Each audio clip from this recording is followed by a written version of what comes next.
નમસ્કાર વિદ્યાર્થી મિત્રો, ભાઈઓ બહેનો.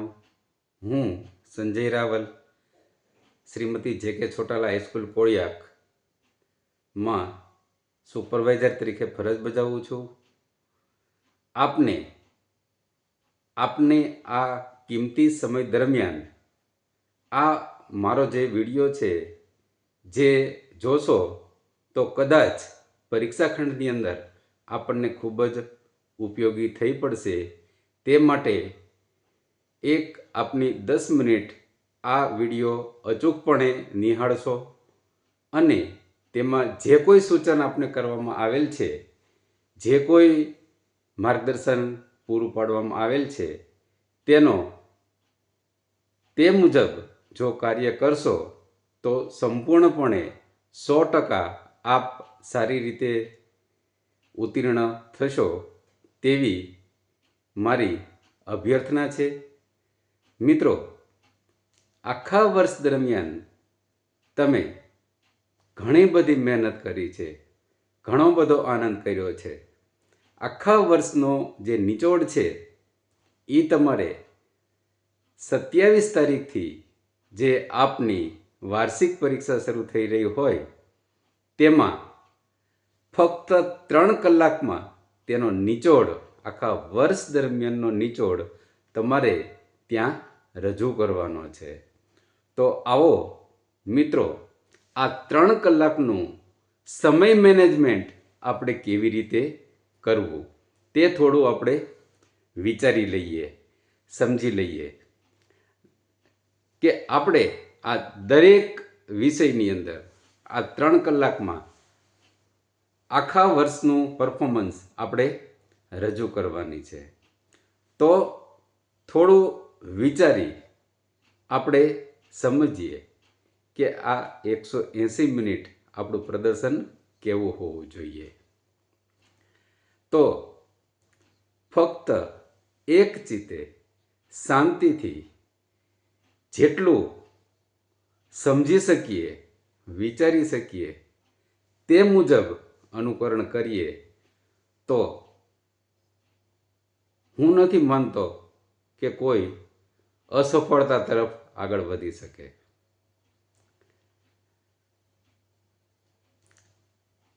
સૌ પ્રથમ 15 મિનિટમાં જ્યારે આપણા હાથમાં પ્રશ્ન પેપર આવે છે ત્યારે તે પ્રશ્ન પેપરને સંપૂર્ણપણે શાંતિથી વાંચો. દરેક સૂચનાઓ સારી રીતે સમજો. આ જે સૂચનાઓ છે, જે પ્રશ્નો છે, તેને 3 વિભાગની અંદર તમે એને વહેંચી આપો. સરળ પ્રશ્નો, મધ્યમ પ્રશ્નો અને કઠિન પ્રશ્નો. દરેક સબ્જેક્ટની અંદર આ પ્રમાણે આપણે કામ કરશું કે 3 વિભાગની અંદર આપણે પ્રશ્નોની વહેંચણી કરી લીધી. આ 15 મિનિટની અંદર સંપૂર્ણપણે આપણે સમજ મેળવી. તો હવે આપણી પાસે સમય વધ્યો કેટલો? રિયલ ટાઈમ હવે આપનો શરૂ થયો. આખા વર્ષની જે મહેનત છે એને જીતવા માટે, એની ચેલેન્જ માટેનો સમય હવે ચાલુ થાય છે, જેને આપણે 180 મિનિટ તરીકે ઓળખીએ છીએ. તો ચાલો હવે આપણે વિચારીએ કે જે પ્રશ્નોને ડિવાઈડ કર્યા છે તેમાંથી સૌથી ઇઝી લાગતા પ્રશ્નો જે કોઈ સેક્શનમાં હોય તેને સૌ પ્રથમ લખી લઈએ. ભલે તે સી વિભાગના હોય કે ડી વિભાગના હોય. જો સીના સહેલા લાગતા હોય તો સીને પહેલા સેક્શનને લખશું, જેને આપણે આ પ્રશ્નોને આપણે 45 મિનિટ આપી. ત્યારબાદ દરેક સેક્શનની અંદર જે આ પ્રમાણેના સરળ પ્રશ્નો છે એને આપણે લખી નાખ્યા. આપણી પાસે 24 પેજની પુરવણી છે. 24 પેજને અંદર જુદા જુદા પેજે આપણે આ વિભાગોની નોંધ કરી છે. ધારો કે આપણે નક્કી કર્યું કે ભાઈ પહેલો જે વિભાગ છે એ 3 પેજની અંદર પૂરો થાય છે, તો 3 પેજ પછી વિભાગ બી શરૂ કરીને તે જે વિભાગમાં સરળ લાગતો હોય તે પ્રશ્ન આપણે પહેલા લખી નાખીએ. પછી તેને જ અનુરૂપ વિભાગ સીના સરળ લાગતા પ્રશ્નો આપણે લખી લઈએ. પછી વિભાગ ડીના લખીએ.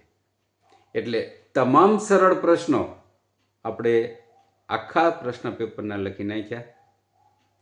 એટલે આપણામાં વિશ્વાસ આવી ગયો, કોન્ફિડન્સ આવી ગયો કે હવે હું આગળ વધારે સારી રીતે લખી શકીશ. ત્યારબાદ આપણે આપણા વિભાગના જે મધ્યમ વિભાગના જે પ્રશ્નો છે તેને આપણે લખવાનું શરૂ કરીએ કે જેને આપણી પાસે વધેલો સમય કેટલો છે, તો કે 45 મિનિટ આપણે સરળ પ્રશ્નોને આપી છે. તો 180 મિનિટમાંથી હવે આપણી પાસે કેટલો સમય બાકી વધ્યો, તો કે 135 મિનિટ વધી. એટલે 135 મિનિટ એટલે 2 કલાક અને 15 મિનિટ આપણી પાસે વધી છે. પછી આપણે લીધા મધ્યમ પ્રકારના પ્રશ્નો કે સહેલા પણ નથી અને કઠિન એટલે જટિલ પણ નથી. આવા લીધા. દરેક વિભાગના આવા મધ્યમ પ્રકારના પ્રશ્નો છે તે આપણે લખ્યા. તેની માટે આપણે સમય કેટલો આપ્યો, તો કે 1 કલાક 60 મિનિટ આપણે આપી. તો પછી પાછળ હજી આપણી પાસે સમય કેટલો વધ્યો, તો કે 1 કલાક અને 15 મિનિટ, મતલબ 75 મિનિટ આપણી પાસે હજી પણ બાકી વધી છે. હવે પાછળ વધ્યા કર્યા કે જે જટિલ પ્રશ્નો છે કે જેની અંદર થોડું વિચારવા લાયક લખવું પડે એવું જરૂરી છે, તો તેવા જે પ્રશ્નો છે તેવા પ્રશ્નો માટે હવે પછી આપણે દરેક વિભાગના તે પ્રમાણેના શરૂ કરીએ છીએ.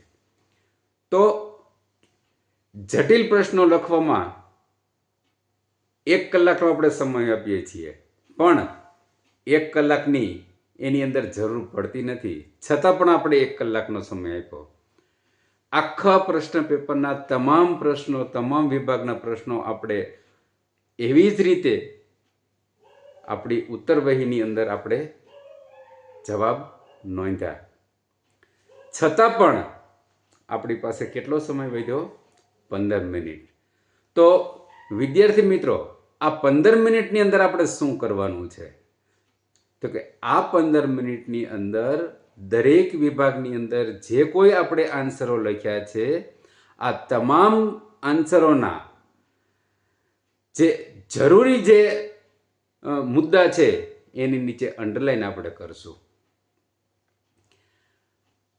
એને માર્કર દ્વારા આપણે માર્ક નહીં કરીએ, અંડરલાઈન આપણે કરી શકીએ છીએ. અને જે કોઈ પ્રશ્નોની અંદર પાછી જે આપણને આપણા માઇન્ડની અંદર જવાબ જે બીજા રિકોલ થતા હોય છે તેની આપણે નોંધ કરી શકીએ છીએ.